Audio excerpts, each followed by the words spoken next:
Hello and welcome to TechKnow Tuesdays. We're coming from you with our new campfire setup for the audio recording. My name is Kendrick Bender. I am here along with Scott Brenneman. Phil can't think of a nickname. AJ Savopoulos. Today we're going to be talking about what is important in the game. Lasers and Krispy Kremes. Ohio recap. And the new IR beacons. So, new IR beacons, Kendrick. What's that all about? So I was looking at the notes for the new infrared beacons as opposed to the old ones. First off, the new ones, of course, are 360-degree IR beacons, so they can be seen from all angles, whereas the old ones were supposed to be only 180-degree. If that. Yeah. And they actually said it both ways on the blog. That was a mistake on their part. So I don't know. One of them is stronger than the other, but I'm not sure which one. I'm guessing that the new ones are stronger than the old ones, so they put off a stronger signal, so the magnitude reading that you get from the infrared sensor is going to be a bit higher with the new ones. I'm all for more magnitude. Old ones. I'm all for more magnitude. Yeah, well, like I said, they said it both ways on the blog post, so one of the ways they said it was that the old ones were stronger and now the new ones are a bit weaker, and then they also said the bit of a writing mistake, so I'm not sure which one. I don't think stronger. the old ones really were 180. They were kind of like 90, I think, because the way, depending on how they had the LEDs bent, some places had them bent in, some places had them bent out. I think bending them in probably made for a fairly concentrated beam out in front and not a lot on the sides. Yeah, So I know this year is probably the easiest year for autonomous. Oh yeah, by far. But Get Over It maybe was close, but the issue is you had to get over the bridge first. But Right. Yeah, no, I mean, they've pretty much done everything they can to make it easy to get those beacons. Thank you very much. on a black, Low down, shaded, Low down. horizontal, yeah. Which, of course, then makes it like the next step is what sort of more clever things can we do in autonomous to set us apart? Because everyone's going for the I IR know, beacon, seriously. so- I mean, we've scored it on the bridge in 6 seconds. Like, what can we do now? It's like, come on, give us something clever to do. Guess you could sit up on top of the bridge and go back and forth and push people off. I think what they should have done is said, if you hang an autonomous, you get 100 points. Yeah, that would be really cool. Well, actually, if you get smart enough, that would be really cool. But if you get smart enough, you could have some sensors on your robot to tell whether or not you're actually on the bridge. So you can say, oh no, someone's in my way. Let's try to muscle my way onto the bridge. Yeah. Or, Yeah, we could use a tilt sensor for that, I guess. yeah, We have something one like of that. those somewhere. Yep. But And you'd also have to figure out the difference in degrees, which probably is not very much between being on the ramp somewhat and being on the ramp completely. And then you have to deal with the fact that you might get on there kind of sideways as opposed to just straight up and down as And well. then you might get over the top to the other side. We actually got we'll get to that. So there's the challenge. There's the challenge for autonomous is... I wanted to raise the flag in autonomous. That's what I wanted to do. Would it count? No, It doesn't count. because That's what I thought. I just wanted to do it, though. Do an I autonomous. guess you could run over there, put it up, and put it down. Just. I wanted to do it if we had a practice match. You could do one for like a practice match or a show match where you raise the flag, dump the IR cube, and then go hang all in autonomous. Go hang. They should have included the end game things as autonomous bonuses as well. Yeah, that'd be pretty cool. Although I could see hanging ending badly. I guess This little- if you hang in autonomous, you're just done then. yeah, You can let yourself down again. yeah. So that's when Well, you'd have some to do robots. That would add an extra design challenge. exactly. So you'd have to hang, get back down, Yeah. and then hang again for it to count for the end game bonus as well. You'd have to be able to let yourself back down. G-force. No. You do realize you have to be able to get up in order to drop yourself back down. Talk to the award. That's all I'm saying. Just talk to the award. Hey, they said that, not me. Okay. But hang a second. It only took us one competition to qualify. Oh. But you did buy a award, which is kind of like... I mean, Well, we that's did what too. we We did. did. Wait, no, we didn't. No, we didn't. Right? No. We won. Oh, yeah. Oh, yeah. Second time around. Yeah, but the key is we won. Well, if we'd got a chance to go twice, maybe we would have won too. So that's Are not you- the best segue, but it's a segue It's a good nonetheless. segue. Are you going to another qualifier? I wasn't sure. No, we're done. You're done. So then you're going on to... Was that a regional or a Cincinnati? state? Cincinnati's Super regional. Super regional. No, or state? no. That was just a qualifier. So that now was we a have a qualifier. state. Okay. So we'll be doing Ohio. There's so many steps now. So Phil, they I just recently added came a back topic, from it's not- Ohio. Yes, Ohio. So what are some things you learned whilst being there? Okay, so Ohio was a fun competition. 35 teams. 35 teams. Wow. They were missing some. There was 5 no-shows because of the bad weather. It wasn't greatest weather, but it was cool. It was interesting because they did a check-in and some judging on Friday night. So they got many of the teams judged on Friday night, and then the rest on Saturday morning. 10 minutes only for presentation, for Tech Talk. It was like, Wow. we were lucky. We had our presentation down to about 8 minutes, so they did it, and then they asked a couple of questions, like, "Oh, time to go." It's like, "What?" But so that was quite shocking. I wonder if it's because there was 35 teams and they had to cut it back. Indeed. It was cool. I tell you, I just added it as a topic, but it's not showing up. I'm getting pretty bummed at tournaments that do not have radios on the practice fields. I'm sorry. I understand the whole radio conflict thing, but the practice field, the pits were like at the other end of the school from the competition area, and 2 lovely practice fields, miles away from anything, and no way for us to be able to run our robot. You'd run it on USB. Well, you can't run on USB. I mean, seriously. I mean, you need the Samantha module plugged in. As far as I know, you can't run on USB. As far as I know, you can't run a proper match using the field control system with USB. And any other way to run the match is just not real because it just doesn't act the same. So And you're not supposed to bring your own router. well, you're not allowed to. Wi-Fi. Yeah, I mean, I would So- imagine if we'd set one up, we would have got shot, which is understand. But under those circumstances, they should have had a radio on the practice field. I know. At the Maryland qualifier, both days they had which they was had pretty routers nice. set up. Yeah, that was nice. I mean, they used to always have that, and it's just once you have that kind of separation, you should be able to do it. They should be able to set it up on a different band if they're really worried. I mean, we were having trouble with our lifting, as you identified, and half of it was driver problems and half of it was robot issues, but we really couldn't practice it. We couldn't get it right on the practice field because we couldn't run teleop. We can't just run a program. We need to have a full teleop so we can have the controls and all that sort of stuff. So it's a little disappointing in that respect. But moral of the story is you got an Inspire Award, so you're still going to Indeed, States. indeed. It was really, I mean, I think our team did really well on that. I mean, we were, looked really good. We had a really smooth presentation that really focused on a couple of the big community things. We had a lot of judge activity at the the table afterwards. So I think they did really well.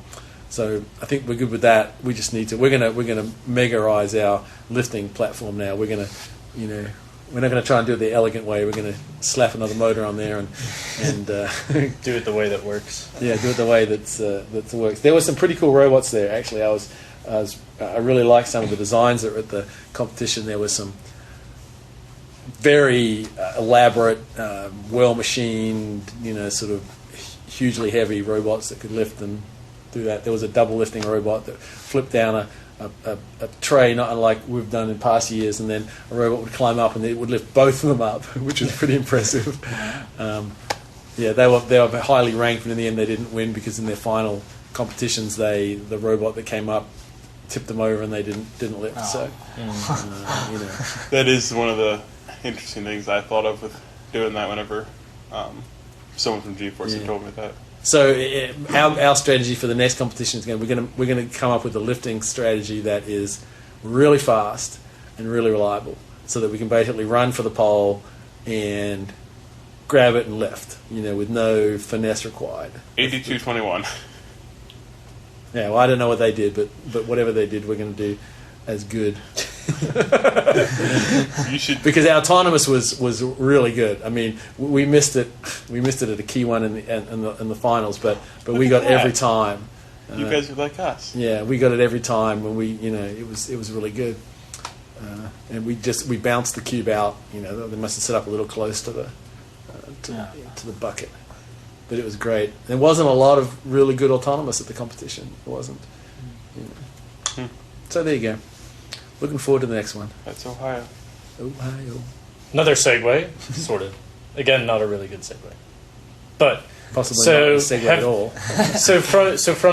from the things that whenever we started off the season, we listed our things of what we thought was important. We don't have that list here.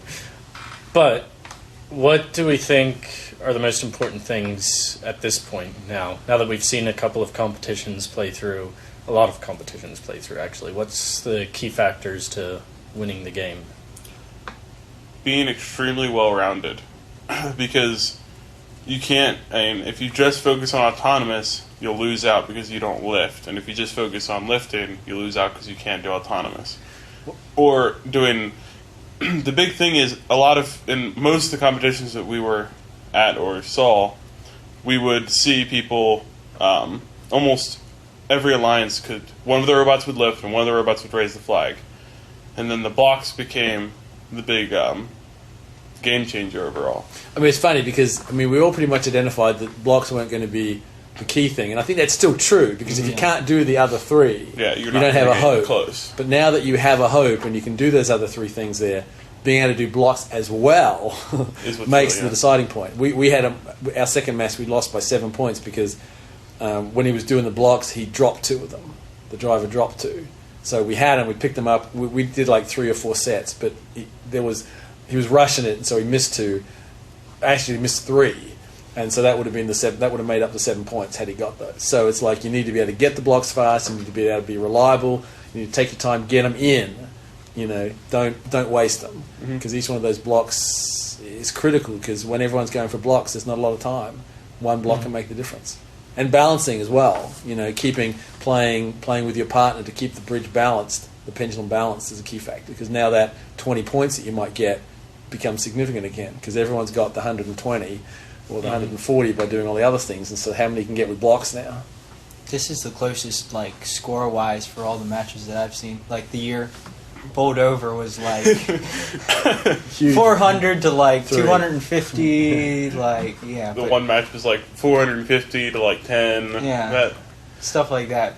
It was really spaced out. It is definitely close. Now it's down to 20, 30 points. I was surprised how some what we might normally consider wimpy looking robots did surprisingly well.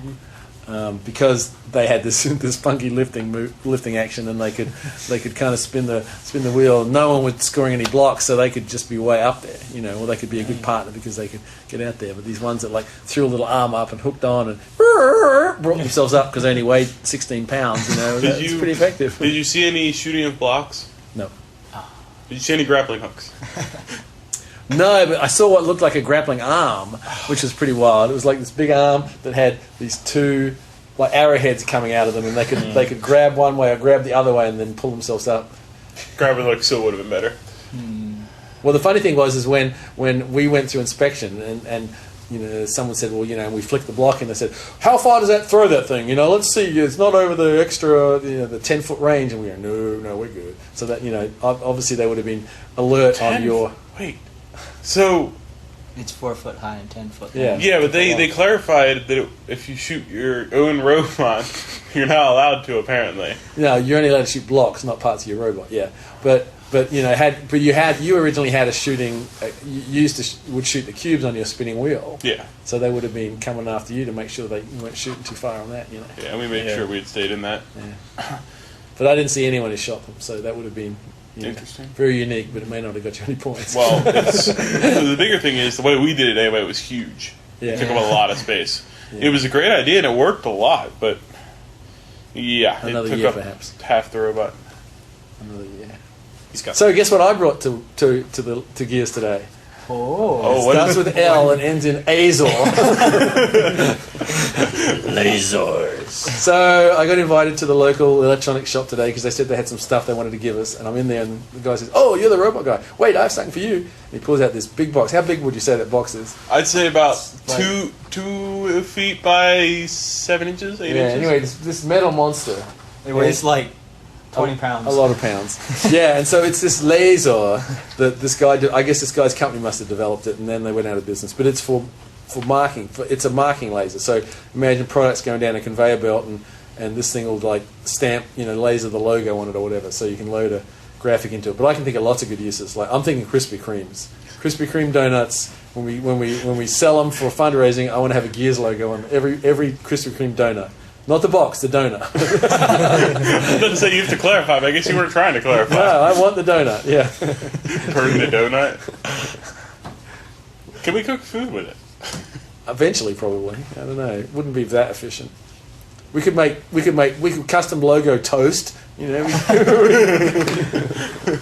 cookies or whatever. So apparently, it'll etch the paint on metal.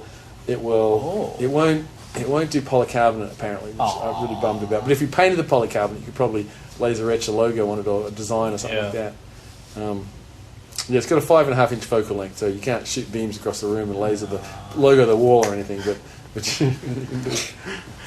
Man. it's 10 watt CO2 laser. I was hoping that it would be visible, but it's invisible, of course. Oh, that would have been cool. I know, totally. I kind of want to see it work. We could have mounted it in our robot and just lasered we could laser the floor as we go along. We could put our logo on the tiles on the FTC floor.